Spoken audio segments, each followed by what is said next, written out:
தந்தை மகன் தூய ஆவியின் பெயராலே ஆமேன். இணைச்சட்டம் அதிகாரம் 7. ஆண்டவரின் சொந்த மக்கள்.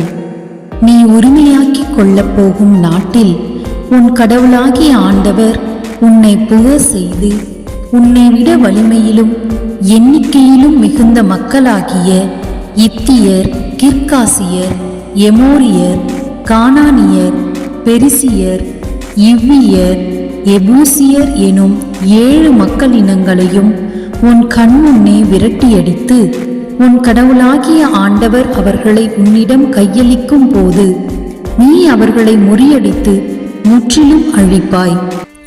அவர்களோடு உடன்படிக்கை செய்து கொள்ளவோ அவர்களுக்கு இரங்கவோ வேண்டாம். நீ அவர்களோடு திருமண ஒப்பந்தம் செய்து கொள்ளாதே. உன் மகளை அவர்கள் மகனுக்கு கொடுக்காதே. உன் மகனுக்கு அவர்கள் மகளை கொள்ளாதே.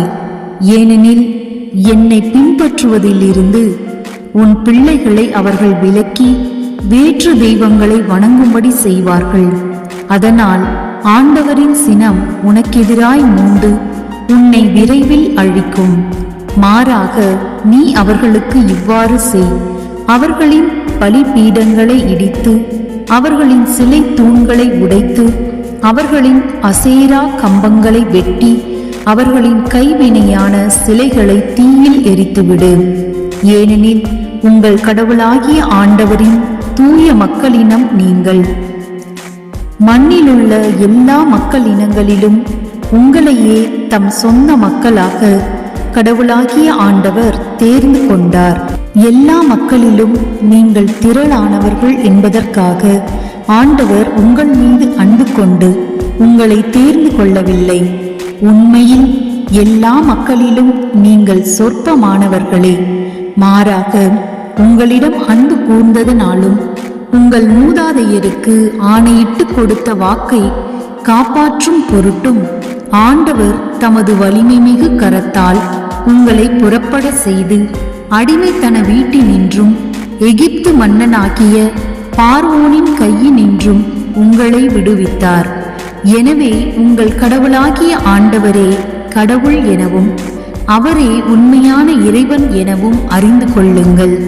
அவர் மீது அன்பு கூறுவோருக்கும் அவரின் கட்டளைகளை கடைபிடிப்போருக்கும் 1000 தலைமுறை வரைக்கும் தம் இரக்கத்தின் உடன்படிக்கையை காக்கின்றவர் அவரே.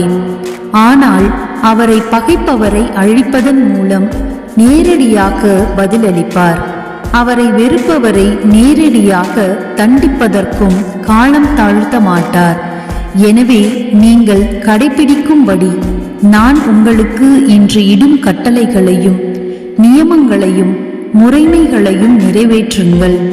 கீழ்ப்படிதலுக்கான ஆசிகள். இந்த முறைமைகளை நீங்கள் கேட்டு அவைகளை கடைபிடித்து நிறைவேற்றுவீர்களாயின் உங்கள் கடவுளாகிய ஆண்டவர் உங்கள் மூதாதையரிடம் ஆணையிட்டு செய்த இரக்கத்தின் உடன்படிக்கையை காப்பார். அவர் உங்களிடம் அன்பு கூர்வார்.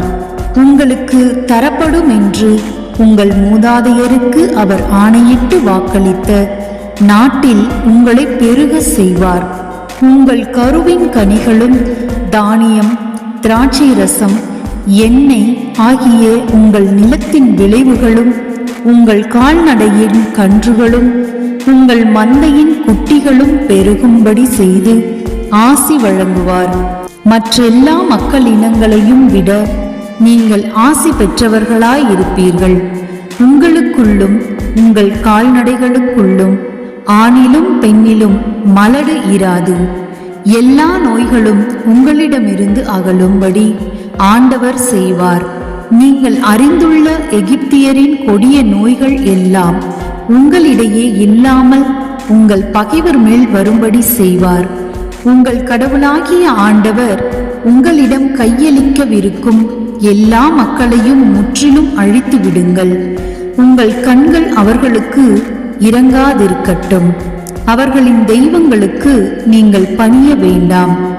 அது உங்களுக்கு கண்ணியாக ஆகிவிடும். இந்த மக்களினங்கள் எல்லாம் எங்களை விட திரளானவர்களாய் உள்ளதால் அவர்களை விரட்டியடிக்க எங்களால் எப்படி முடியும் என்று உங்கள் உள்ளத்தில் நீங்கள் உரையாடும் போது அவர்களுக்கு நீங்கள் அஞ்ச வேண்டாம். மாறாக பார்வோனுக்கும் எகிப்தியர் அனைவருக்கும் உங்கள் கடவுளாகிய ஆண்டவர் செய்ததை நினைவில் நிறுத்துங்கள். உங்கள் கண்கள் கண்ட கொடிய வாதைகளையும் உங்களை புறப்படும்படி செய்யுமாறு உங்கள் கடவுளாகிய ஆண்டவர் தம் வலிமைமிகு கரத்தினாலும் ஓங்கிய புயத்தினாலும் புரிந்த அடையாளங்களையும் அருஞ்செயல்களையும் நினைவில் நிறுத்துங்கள். நீங்கள் அஞ்சுகின்ற எல்லா மக்களினங்களுக்கும் உங்கள் கடவுளாகிய ஆண்டவர் அவ்வாறே செய்வார்.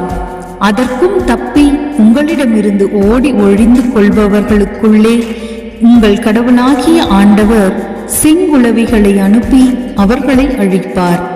அவர்களுக்கு அஞ்ச வேண்டாம், ஏனெனில் உங்கள் கடவுளாகிய ஆண்டவர் உங்களிடையே உள்ளார். அஞ்சுதற்குரிய ஆற்றல் மிகு கடவுள் அவரே. உங்கள் கடவுளாகிய ஆண்டவர் அந்த மக்களை உங்கள் கண்கள் காண கொஞ்சம் கொஞ்சமாக அழிந்து போக செய்வார். உடனடியாக அவர்களை அழித்துவிட வேண்டாம். அப்படி செய்தால் உங்களிடையே காட்டு விலங்குகள் பெருகிவிடும். உங்கள் கடவுளாகிய ஆண்டவர் அவர்களை உங்களிடம் கையளிப்பார். அவர்கள் அழிந்து போகும் மட்டும் அவர்களை பெரிதாக கலங்கடிப்பார். அவர்களின் மன்னர்களையும் உங்களிடம் கையளிப்பார். அவர்களது பெயர் மண்ணினின்று மறைந்து போக செய்யுங்கள். நீங்கள் அவர்களை முற்றிலும் அழிக்கும் வரை எந்த மனிதரும் உங்களுக்கு எதிராக நிற்க முடியாது. கைவினையான அவர்களின் தெய்வ சிலைகளை தீயில் எரித்து விடுங்கள். அவைகளின் மேலுள்ள வெள்ளியையோ தங்கத்தையோ நீங்கள் விரும்பவோ உங்களுக்காக எடுக்கவோ வேண்டாம். ஏனெனில் அவை உங்களுக்கு கன்னியாக ஆகிவிடும். அவை உங்கள் கடவுளாகிய ஆண்டவருக்கு அருவருப்பானவை. அவைகளைப் போல சாபத்துக்கு உள்ளாகாதபடி அருவருப்பான எதையும் உங்கள் வீட்டுக்கு கொண்டு வராதிருங்கள்.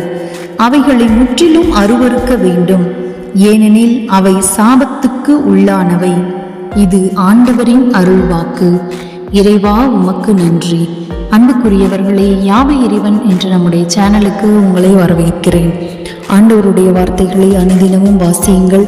விவிலியத்தை வாசிக்க முடியாதவர்கள் நம்முடைய யாவை இறைவன் என்ற இந்த சேனலை சப்ஸ்கிரைப் செய்து இது யாருக்கு உபயோகமாக இருக்குமோ அவர்களோடு பகிர்ந்து கொள்ளுங்கள். ஆண்டவர் உங்களை நீண்ட ஆயுளினாலும் நிறைவான செல்வத்தினாலும் குறைவில்லாத மகிழ்ச்சியினாலும் நிரப்பி ஆசிர்வதித்து வழி நடத்துவாராக. ஆமீன்.